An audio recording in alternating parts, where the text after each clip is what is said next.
Hi, I'm Sister Simone Campbell. I'm the Executive Director of Network Lobby for Catholic Social Justice and leader of Nuns on the Bus. And today we have another one of our dialogues across geographic divides, and we're in Kentucky. In Kentucky, we are going to be in the East and the West and find out about some of the similarities and differences. I'm really excited for this conversation. So let's invite in our participants so they can introduce themselves to you.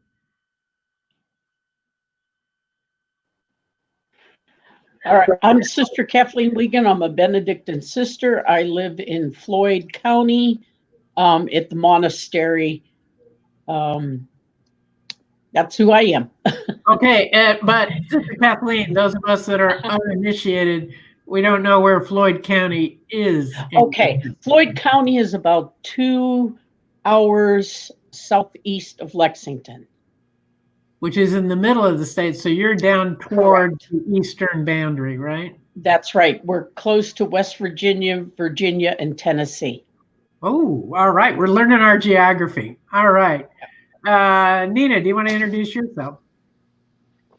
Okay, hello, I'm Nina Mccoy. I'm a retired high school biology teacher and live in Inez, Kentucky, which is in Martin County, which is right on the West Virginia border on the Tug River. Okay, that's a river I didn't know too. All right, this is very educational. Thank you. I look forward to this conversation. Daryl, do you want to introduce yourself, please? Yes, good morning, everybody. My name is Daryl Young Jr. Louisvillian, live in Louisville, Kentucky. I guess geography-wise, we are towards the top of the state. We are right on the border of the Ohio River, but still below the Mason-Dixon line. Long-time community organizer in the city, and also do work for the Muhammad Ali Center.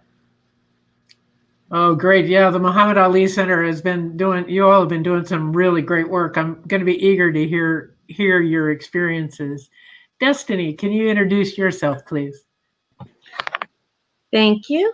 My name is Destiny Hodges. I am in the Louisville, Kentucky metro area, so same geographical location as Daryl. I currently am the interim coordinator for the Young Adult Volunteer Program. That is with the Presbyterian Church USA, which is a service program for ages 19 to 30.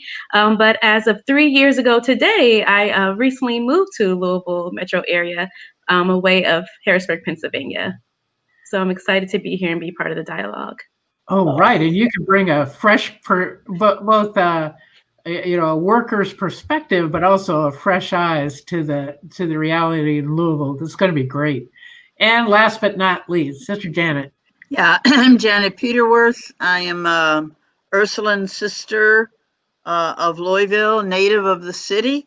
However, have spent most of my ministry in the rural area in West Virginia.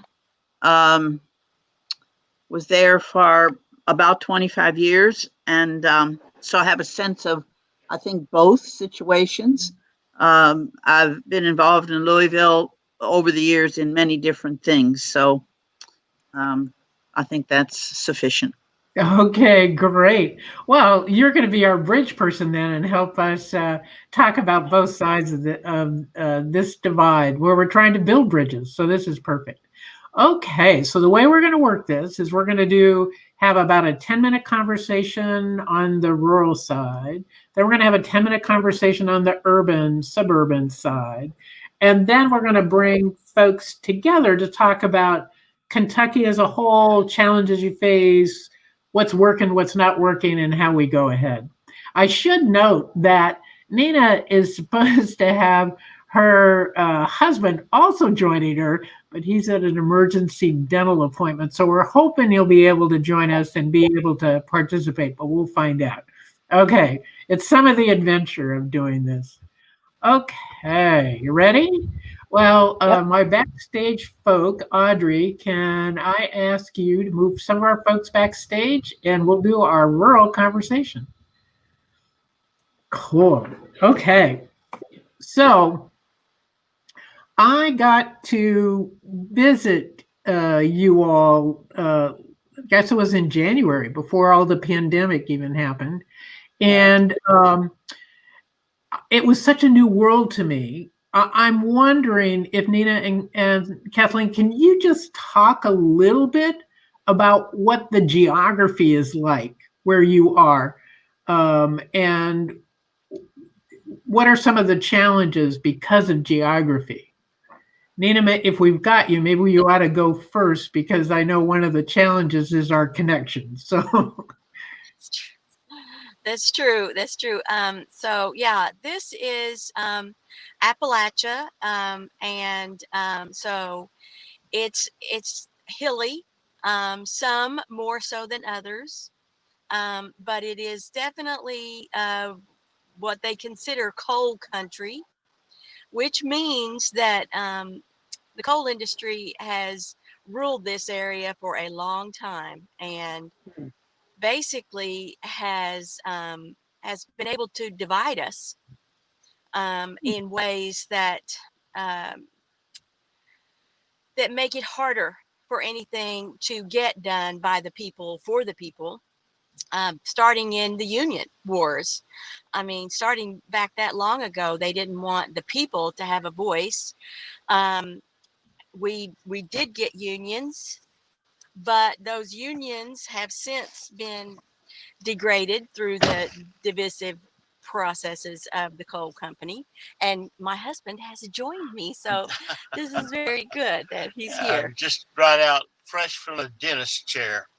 oh my gosh, So they're just oh my glory. Okay, we'll let you catch your breath and then we'll weave you into the conversation. Okay. Okay, Nina's got us sure. started. So you rest for a minute. Dennis always make me nervous, so I'll let you rest first. Oh yeah. The price makes me nervous. All right, let's talk about that. Okay, that'll be one of our conversations. Okay. So Nina, you're saying that the unions are not as strong as they were for a while, and that you all have gotten divided because of coal. Is that true? Right. We have no unions at all in Kentucky now, but also it also has divided us. Like when I first started teaching, environmental club was a cool thing to be in. That was fine. But when this war on coal started, this whole campaign for, oh, if you're an environmentalist, then you must, not want my daddy to have a job. That divided the people even more, to the point where, I mean, I had students saying, my dad says I can't be in the environmental club, even though, what we were doing cleanups of the creeks and stuff. So wow, that's a really important point. Sister Kathleen, can you talk a little bit about where the monastery is and what your experience is there in your county? Here in Floyd County, we are, like Nina said, we're basically at the foothills of the Appalachians. And as most of you know, the Appalachians are the oldest mountains on the earth. And Father Bunning used to refer to them as, if you imagine an egg carton turned upside down, that's about the terrain where we're at. So in order to get from one place to the other, you have to go down the mountain, out on the highway, and then back through another holler and up a mountain and over. So, I mean, that's just how the traveling is. We talk about traveling in time. We don't talk about traveling in miles, because it's usually the time it takes you. Yes. And like Nina was saying, the unions are gone. Okay. They would, the other thing that the coal companies, they had such a hold on the infrastructure even of the local communities. So we have these beautiful highways, but then you go back these roads where the mining has taken place. And even today, you still have a lot of places that, say, for instance, here on Bucks Branch, that was mined probably back in the 50s. And as the ground continues to settle, you still have slips. The other thing is the main road, which is called Bucks Branch, and once you cross over the mountain, it's called Spurlock. the road is so bad. It used to be the only highway through. But when the coal companies moved into this area, they built, 80 and all that, 75, of course, even. But you don't see a lot of what goes on once you get off the main road. So, for example, on the Spurlock side, the road is literally 15 feet wide. So it's one lane, and half of the road in one area has sunken. It's just gone. And this has been like this for 3 years, and we've been told there's no money for infrastructure to take care of it. Wow. So you have, of course, Mitch McConnell is one of our senators, and he says on his signs, Mitch digs coal. Then you look on Amy McGrath's sign, and it says, defeat Mitch, because the coal industry, like Nina said, my goodness, it has pit families against families, neighbors against neighbors, and Wow. it's very hard to start to have that conversation that's needed. The other Yeah. saying is ditch Mitch. That's the opposite That's the way side. to do it. Right. Yeah, Oh my gosh. Well, but I can see that if you're a coal family or if you're not a coal family, that makes for a huge division in small communities. right. That's And important. yeah, and of course, and Nina, you probably would agree with this, that somebody may pull you aside and says, I'd like to share with you all the damage that's being done to our property, but my brother works in the mines, or my uncle works in the mines, and so you can use this information, but don't say you got it from me. Yeah. Yeah. Yeah, I can understand that. Okay, Mickey, can we talk with you a little bit about Sure. dental costs, medical costs? What's going on? What's going on the medical front there? Oh man, I just, I've been saying too many things out of my mouth that karma is coming to put up a defense. I'm all right about that.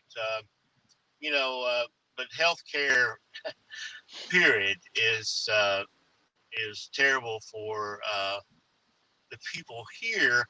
Here's what is it's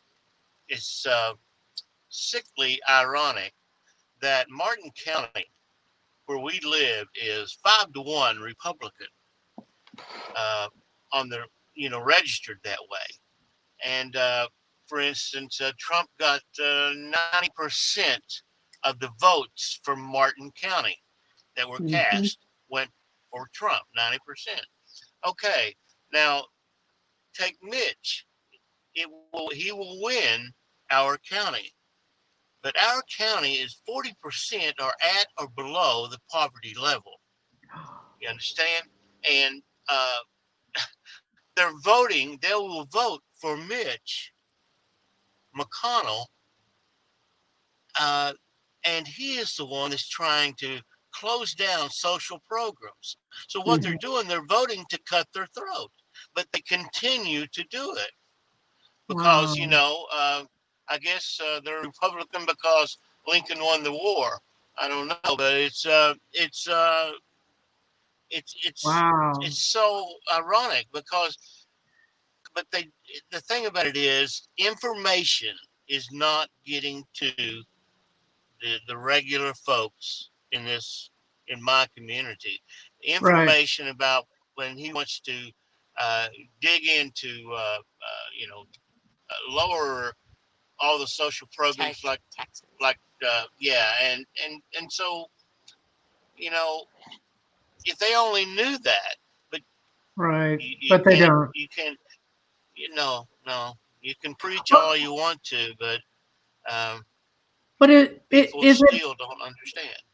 Is it also tradition that they just feel like traditionally this is who they are? It's identity. Oh yeah, it's like, oh, my daddy would roll over in his grave. My granddaddy would he'll come back to life and beat me. I mean, it's just, it is. They Yeah.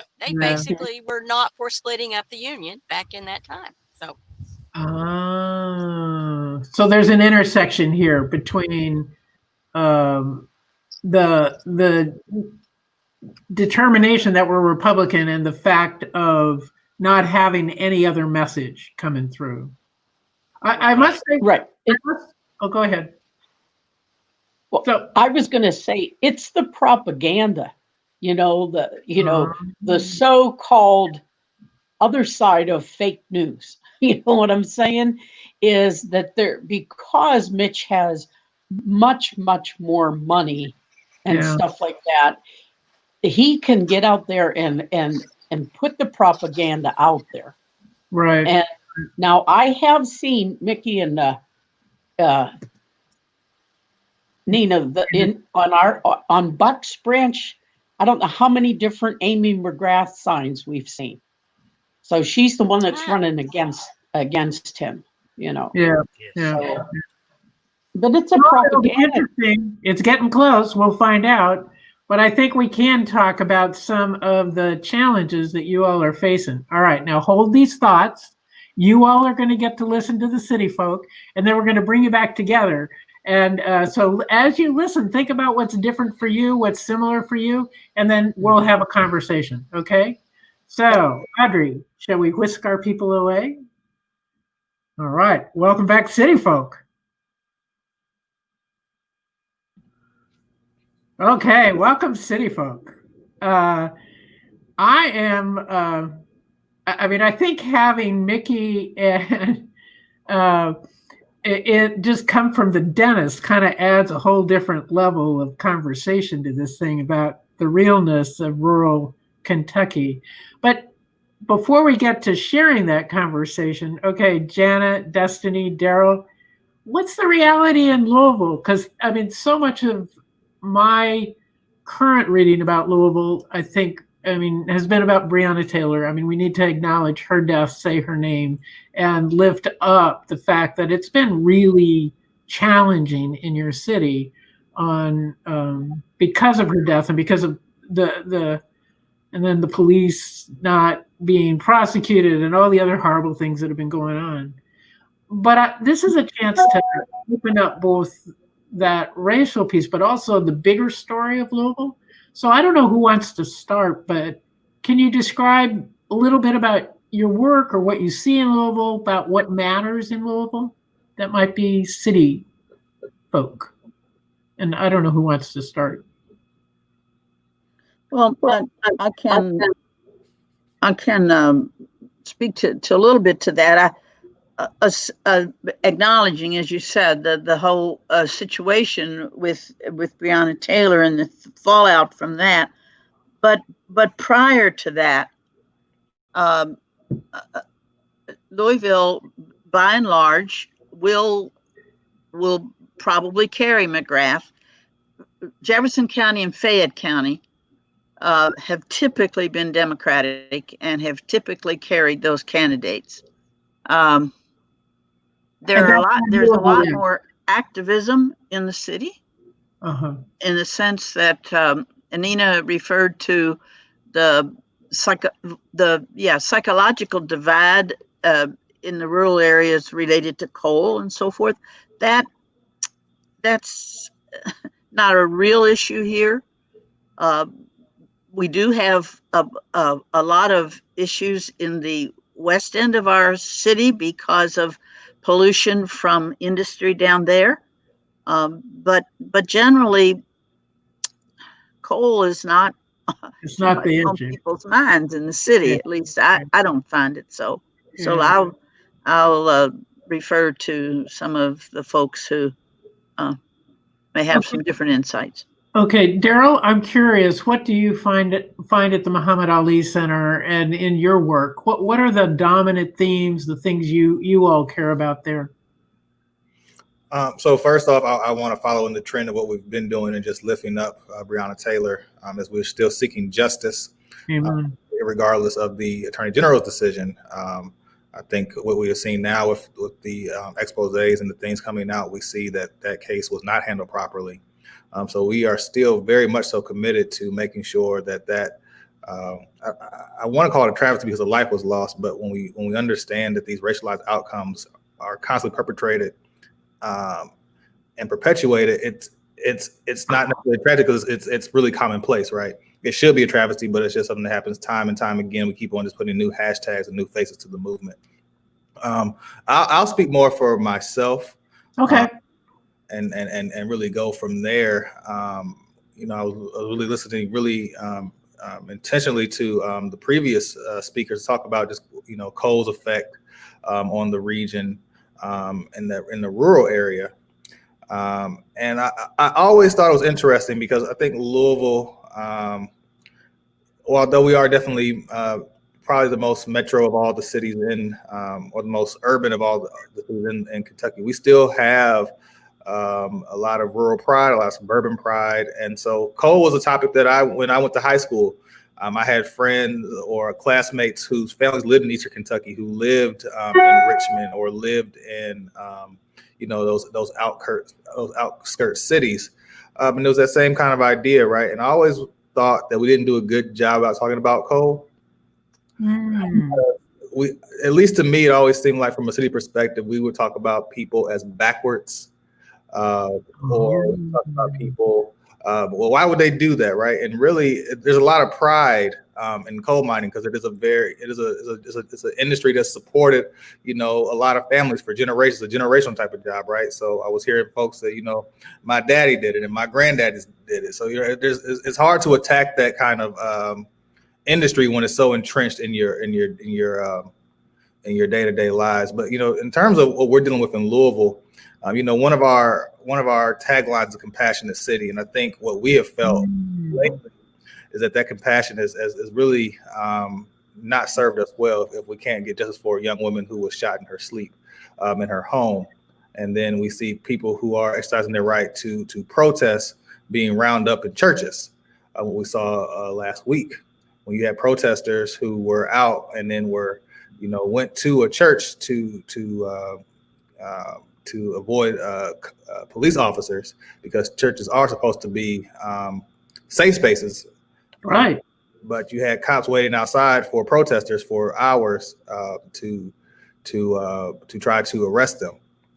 So I think Louisville has to look at itself and really ask, is it as compassionate as it says it is? And does that compassion only reach surface level?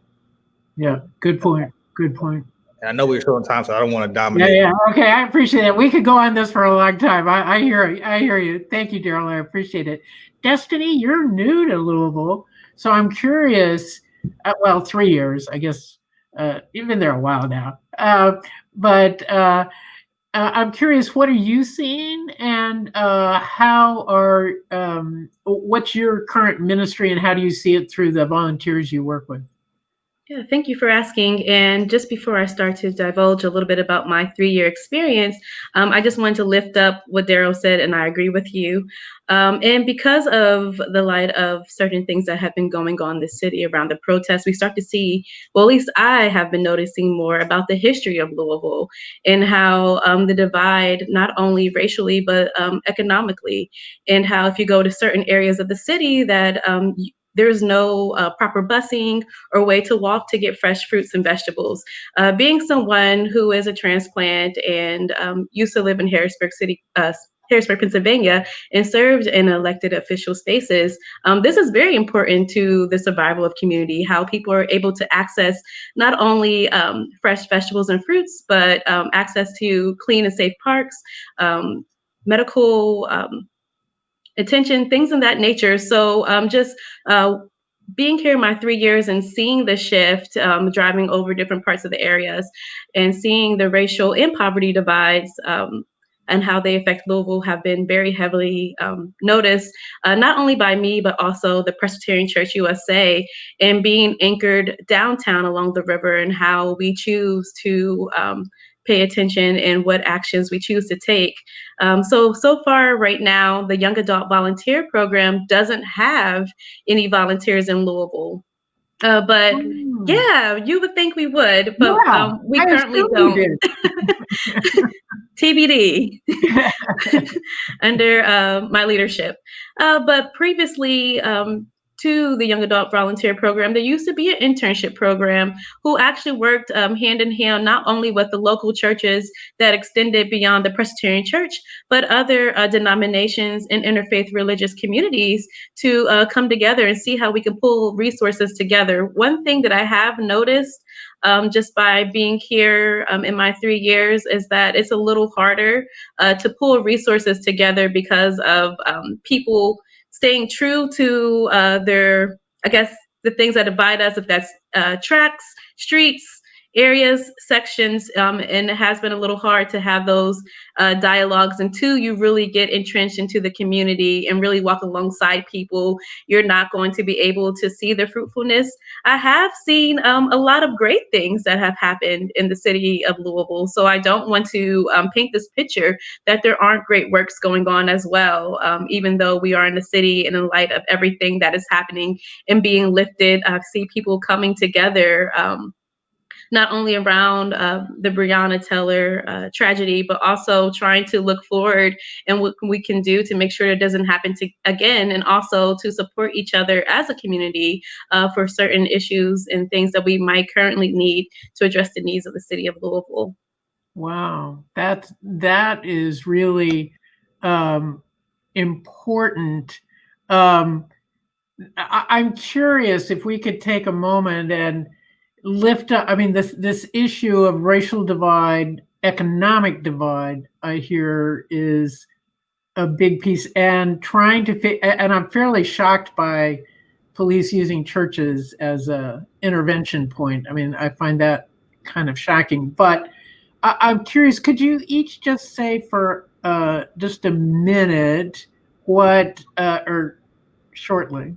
What do you think is a critical issue or a critical opportunity that Louisville has that we could pay attention to at this moment?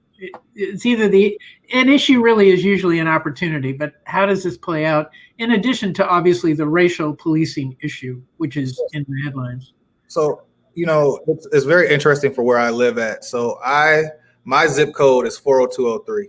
40203 is one of, if not the poorest zip codes in the city, as well as the one of the poorest zip codes in the state. If we look at, just median incomes. And it's really interesting because the district I live in, right? So that's my zip code, but my district, the 4th district, encompasses my zip code, but also encompasses one of the wealthiest zip codes. So it's almost that tale of the haves and the have-nots, right? Right. Wow. And I think Destiny kind of talked to that segregation in our city, or that separation in our city. And depending on where you live, you could be experiencing, high qualities of life, and depending on where you live, you could be experiencing a much lower quality of life in terms of your health effects, your access to resources. The Center for Health Equity published its a report a few years ago, and it found out there was a 13-year difference in life expectancy between certain neighborhoods in terms of the highest neighborhood life expectancy. 13 years? 13 years? There's a 13-year difference in the average life expectancy. Whoa.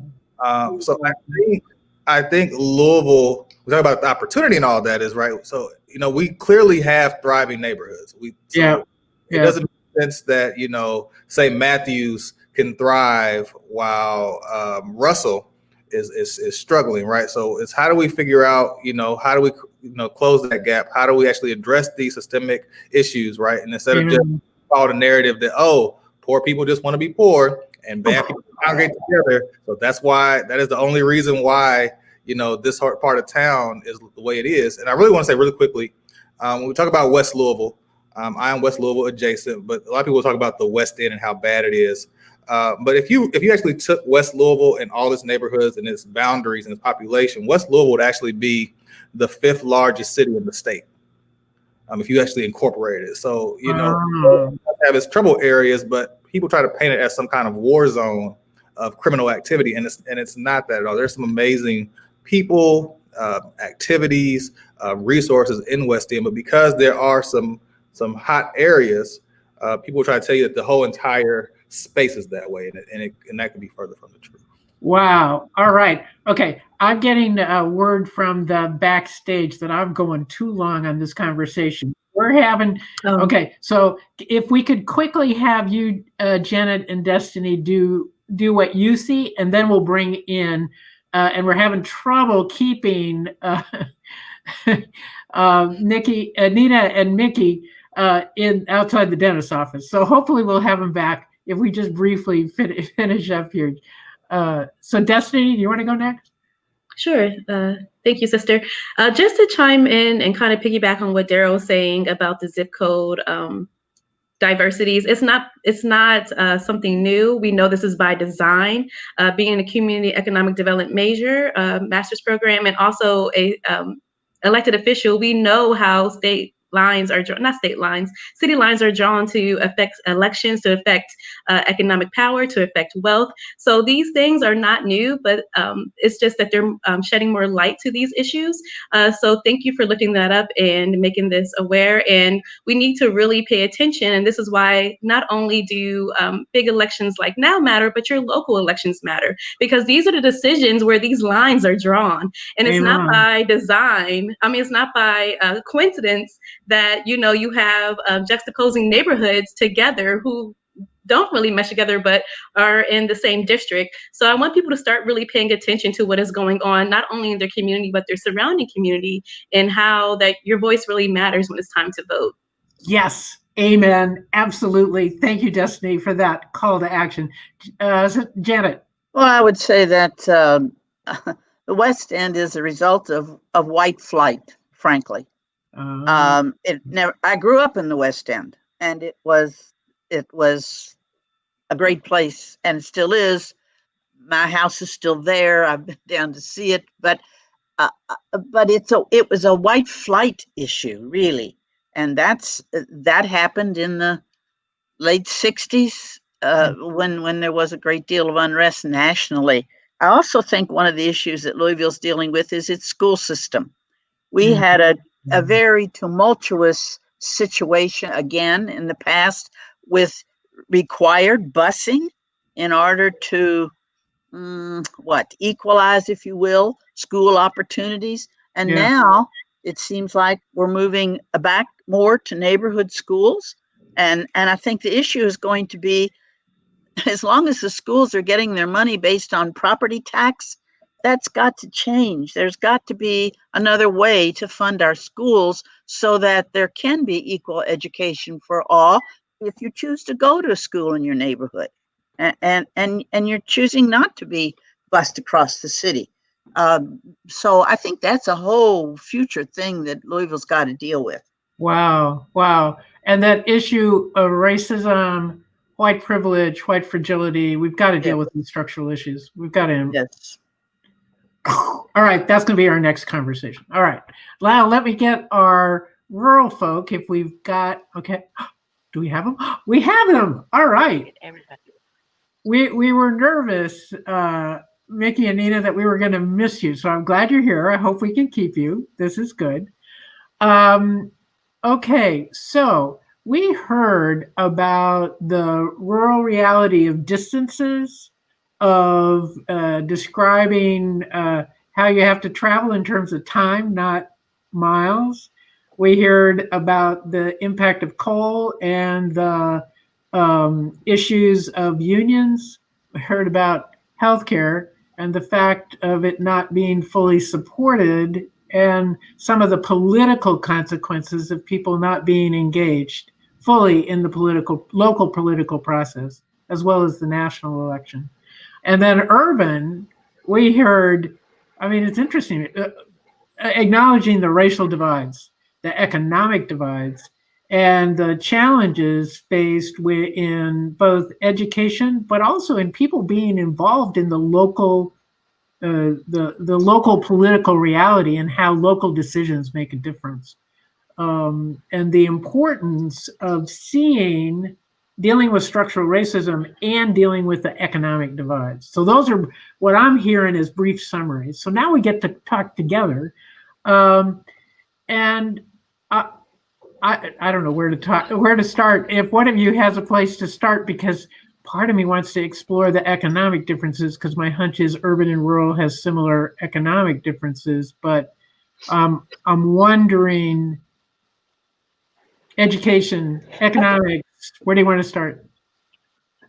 One of the things I would like to mention is that, and Janet, you're very familiar with this when you worked over in, was it Kermit? Yes, yes, The whole idea of there is no public transportation yes. in the mountains. When None? you go to Louisville, you go to Lexington, you have that public transportation. I think that helps in bringing people together. Here in Eastern Kentucky, it's my land. Don't you touch it. I'm going to do what I want with it. Don't tell me that I have to, I shouldn't four-wheel on my property because erosion. I'm going to do what I want to do. But there's no public transportation. And Janet, I don't know if you want to share what you all did there, and I don't know if that program's still running or not. It is. It is. It is still running, and it is a service, yes, for people. And with the pandemic right now, of course, it's limited to one passenger and one driver and that kind of thing. But yes, it's still going. Very So important. you developed a small transportation. That is correct. Yes. We Okay. had to. We had to. Because Mingo County had absolutely nothing, and there was not even any conversation about anything being there. So yeah, people Wow. need to get to doctors. We were 19 miles away from the nearest hospital, and well, there were pharmacies in Kermit, unfortunately, but it's transportation is a real issue. However, there's a connection, because Daryl pointed that out. In the city now, we are seeing much more limited transportation for people who need to get to work, and the routes are lesser and lesser in the west end of the city. People can't And get to work. Is that not your experience, Daryl? so, as a long time person, had to use TARC for a number of years. It's funny. I've just had a stable car situation for maybe about the last 3 years of my life, but frequently TARC. The city is extremely hard to navigate. There are spaces in Louisville that if I were to drive, I could get to. I'll give you a perfect example. If I were to drive from my parents' home to University of Louisville's campus, it would take me about 10 minutes. To get from my parents' house to the University of Louisville on a bus would be two different TARC stops in an hour. Yeah, we're sadly missing in any kind of mass transit program. And so when we talk about, access for folks, there are job opportunities, but if you live in the West End, and if the job opportunity is all the way out on Industrial Parkway, which is out Hurstbourne towards the east, you might have 3 different, commuting points, and that might be an hour and 45-minute commute just getting there. Whoa, so it's not just having a bus, but you need a system that works for the people. Exactly. Which goes back to Destiny's point about being involved locally and keep paying attention. I mean, wow. One of the things that I think is an overarching thing here between the rural and the urban is the idea that has been planted into the consciousness of the people that we are beholding to job creators. Those job creators are the ones who, they're going to give you a job, so we have to give them a tax break. They're going to give you a job so they can pollute the water. But you know what? You know what's a job is a bus driver. You know what's a job is somebody to fix the water infrastructure. So the fact that they're able to use that idea of job creators is making them like the old company store, like the old way that the company ruled the town that the coal mine was in. Well, job creators are ruling the whole country if we allow them to be called that. Wow. We are the job creators. Human beings need other human beings, and they could be bus drivers to drive more buses. Yeah, and Or Nina, don't you think also that the jobs come along with your health care generally comes along with at least your better jobs, and so that's what people are Yeah. looking for, really. Yeah. Destiny, I'm curious about this job creator piece. I mean, you're working with the Presbyterian Church at this point with volunteers, and well, I'm surprised you don't have anybody in Louisville. I'm sure you're aware of the situation, but I'm kind of curious: is this idea of a job creator have the same power in the city as well as in the rural community? It goes back to what we have been talking about this whole time. The issue isn't the job creators, as Nina started to allude to, but it's the steps and the practices and processes that are put in place because of our local elected officials are allowing these big companies to come in and give them certain taxes. Like I think we all agree that job creation is great if it's done and handled properly, and it gives the people needs what they want, that it can be a great benefit and access to the city or the country or area that these jobs are being created. I know, but it's all about just being, like I said, from an elected official standpoint and someone who's master's in the community economic development, who we love job creation, but there has to be, it has to be. So I don't want to say job creation is bad, but I hear you, and I hear that there needs to be certain things that need to be put in place before we just go to the highest bidder that looks good on pen and paper because they're giving us X amount of dollars. But there needs to be committees that are in place. The laws need to be better within our state and within our municipalities to make sure that we aren't just selling our souls to the highest bidder, that they are taking care of not only the financial needs, but the community development needs of our localities, but also the environmental needs. Because as we are seeing, especially now as that I'm learning in the area in Kentucky, is that there has been a lot of harm on the Kentucky and Indiana side along the Ohio River because of the manufacturing firms, and they're not having strict laws in place when they come to do these job creations. So I don't want to say job creation is bad, but when we don't have strict practices in place to really assess what we are doing and what the companies are doing and holding them accountable, then yes, job creation is bad, but they can very well work for our benefit if we have local citizens who are at that negotiating power table alongside the politicians, alongside the job creators, alongside the people who are coming in to our communities and not knowing them and not knowing the history or not knowing this piece of land that they are taking and uprooting for their jobs. So yes, Good job point. creation can be bad if those things are not done intentionally and with in well-being. Well, and as you were talking, I was thinking, yeah, they can't be bad. It's what kind of jobs are they creating? How sensitive are they? And when we did our rural roundtable in January, I remember going. I forget the name of the town, but we went the new bypass around one of the towns where the job creators were all these fast food industries, which were paying minimum wage or sub minimum wage, unpredictable hours. And I remember we had a long conversation about how this is not creating a future, but they had gotten all these tax breaks to create a job. So I think your analysis is really required. Maybe Mickey, I think you want in on this one. Yeah, I do want something. I do have something to say. First of all, I'd like to say that John Yarmouth is my representative. I've adopted him. He's adopted me.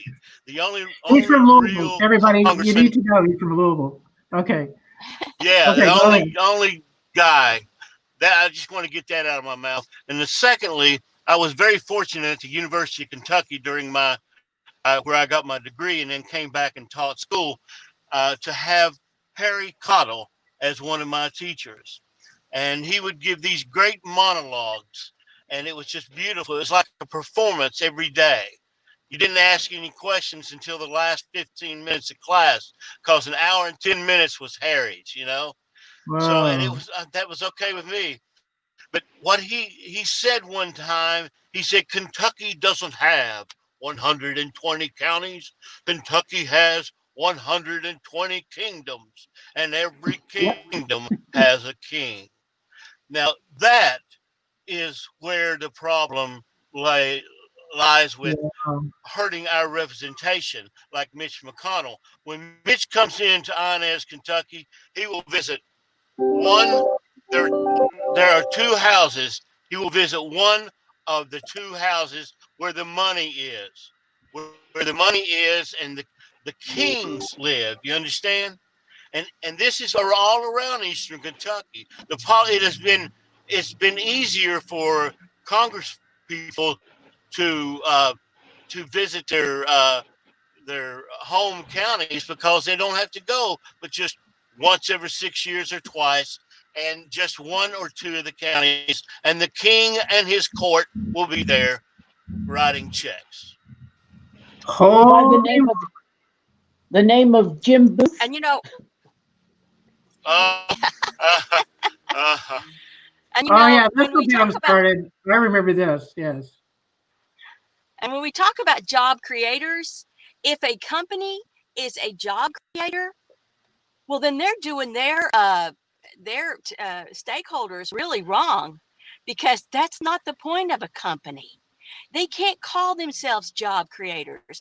The people are workers. They're not job creators. The people are their workers, and we need to stop bowing down to job creators. to the kings. Amen.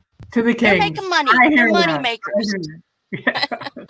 Okay, what I'm curious. Okay, so this is the division in Eastern Kentucky. Do you all have that same reality in Louisville, where there are certain people that rule the roost, that hold the purse strings, that make these decisions, or is it a different urban reality? I think it's much more covert than overt. I would say I think you got the same thing happening, but there are definitely families in Louisville that we are all aware of that represent generational wealth, and where they put their money toward. But I don't think the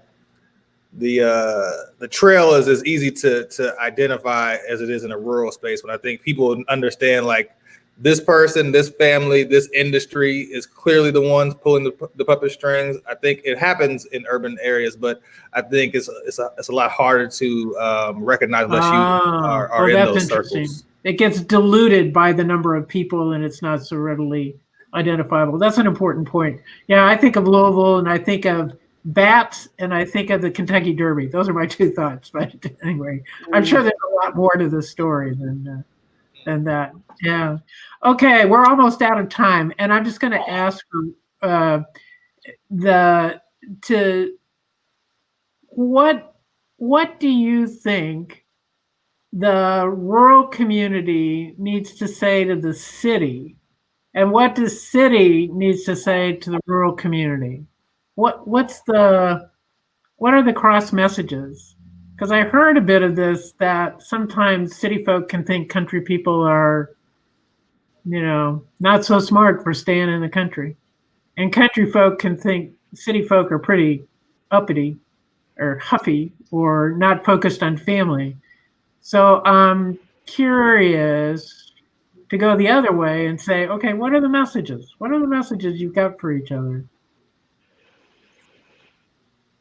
So I would just say, as cliche as it sounds, we're not different, right? We have the same concerns. Our bills come on the first of the month, just like your bills come on the first of the month, and we got to figure out how to pay them and how to keep the lights on and keep something on the table. And I think folks in Louisville are trying to do that the best, honest way they know how, and I'm pretty sure the folks in rural Kentucky and Inez and Glasgow are trying to do the same exact thing. And I think if we led with that, I think we would do a lot better. Good point. I believe that the bridge, the thing that concerns everybody, is education. I think that whenever Kentucky is, when you do the statistics, the kids counts thing or whatever, and you look at the state as a whole,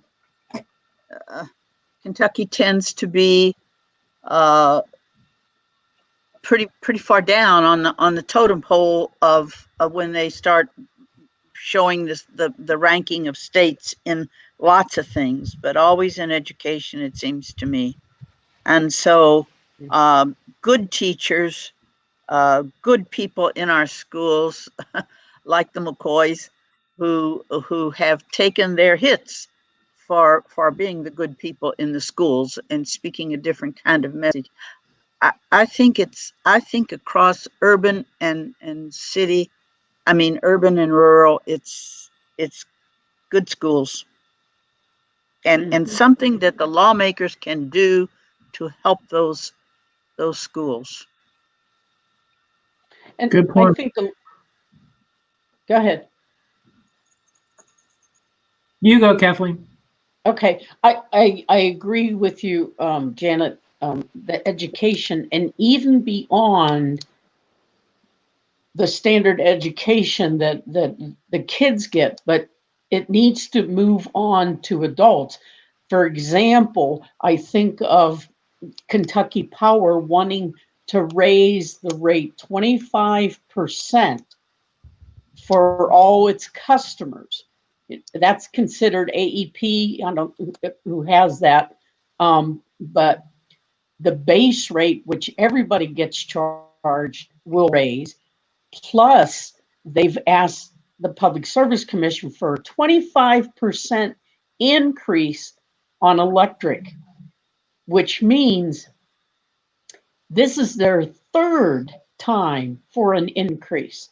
We've already paid for the electric companies saying that they have to transition from coal to other power now, okay? We, the customers, have paid for that. And the same thing, for example, let me just give you this. Let's say a household uses 1,100 kilowatt hours. You're going to pay top dollar for that. Then at night, they'll give you a lower rate, but the people that are going to benefit from that are the people at the top. In other words, just like it's always been, you know, whether you're in urban or in rural, it's the people who continually are below the poverty lines, those who are compromised the most with their health, whatever it is. Anytime you have an extractive industry, the people of those communities are the ones that suffer. And so it's the big ones, the ones that have 10% of all the money in the United States, you know, are the ones that are going to. I want to look up what Kentucky Power's profit was just for the last fiscal year. And so my question is, what is and I think this applies to a lot of things. What is the justification for asking that kind of increase? What is the justification for the police coming in on a church where people were taking refuge? What is the justification that the highest person in the United States can get whatever drugs he needs to help him through this COVID, and yet the normal people like you and I do not have the same things available? Amen. You know, and that's where the education needs to come. We need to get back out there. You know, like Mickey and Nina, I've known you for years. You have always been out there. And I am sure it's the same with Daryl and, let me see here, Destiny. It's the same thing. You know, and we have got to help educate the adults and have that conversation. I'm sorry. I didn't mean to. I think we touched a nerve here. I think that was an important sermon that we needed to hear. So okay, but now we only have a couple of minutes. Okay. Sorry. That's all right. You're fine, Kathleen. That was fine. That was Okay. important. And I think Destiny, we're going to give Destiny the last word because I think she can sum this up. But Mickey and Nina, you get 2 minutes to sum up. What do you want to say across this divide? What's the bridge? And Well, I'm first, we going got to first. remember for this election, we must decide to fly with an eagle instead of crawl with a turtle. Go ahead, Nick. You know, education, as far as I'm concerned, is very important. And I think that what we have done as a nation is we have forgotten a whole segment of the human mind by not educating people in working with their hands intelligently. Yes. Because I know I was a biology teacher. I was going to make them all doctors and physical therapists. And sure enough, we've exported them all. But we don't have a plumber in our county. We don't have a certified electrician in our county. We don't have anybody who can run a grocery store in our county because we have done no teaching of how to not only do the technical aspect, but understand the regulatory needs, to understand the accounting systems. It's all work. We're educating people to work for a corporation. Wow. And people need to be educated to work for each other. We need small engine repair. All right, folks listening, there's some job opportunities. You need a little bit of training, but it could make a difference. That's building for the future. The talent. Right. Yeah. We've got the talent, we need the education. I love it. Excellent. There's a theme emerging here. Okay, Destiny, last word on this one? Yeah, thank you, Simone. What I would say is that we need to continue to uplift stories. Stories is one of the things that bring us together. We all have commonalities, but we can rally around those, choose to rally around our differences. But the more that we actually come to forums like this, have settings like this, is where we start to realize that we have more in common than we do different. And until we are intentional walking alongside each other, things aren't going to change because of the misconceptions are going to continue to light our minds. And so we need to continue to have dialogues like this. I am happy to be a part of this network, that you all have thought this was very important to conduct, especially in a time like this. It's so timely and so needed. So thank you, but just keep lifting stories, finding ways to connect across railroads, mountains, water, bridges, whatever divides us, to break down those barriers. Sometimes we find when we meet in the middle of barriers, even though they can be messy, but they are places of creativity, places to celebrate and uplift each other as well. Amen. So thank you. Amen. So as we close this out, I'm reminded of last week we were in Iowa doing a town hall, or not a town hall, but a site visit. And one of the women on our site visit had this sign in her the room where she was Zooming from. And what the sign said was, bad politicians are elected by good people who don't vote. And for me, that has become sort of a mantra, and I think it connects in here, is we need to pay attention. We need to pay attention locally as well as globally. I'm encouraging all of our viewers to go on our website, and Audrey just posted it here, to get your information about voting regulations and deadlines, timing, how you can vote. The other piece I'm encouraging you to do is to go on our website and go to the map of the U.S. and click on Kentucky and see some of the statistics, because we were referring to the fact that Kentucky is at the bottom of some lists, but there are significant levels of poverty and that we need to pay attention to.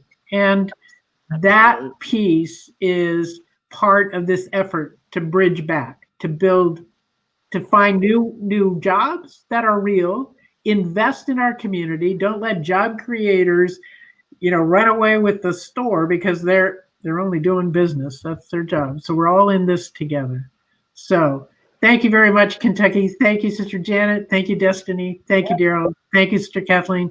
Thank you, Mickey, coming from the dentist, and Nina. You all are the best Love for to all of you. it's great. Thank you Thank so much, you. y'all. We appreciate Thank you. Bye-bye. Good to see people from the rural area that I know. Good.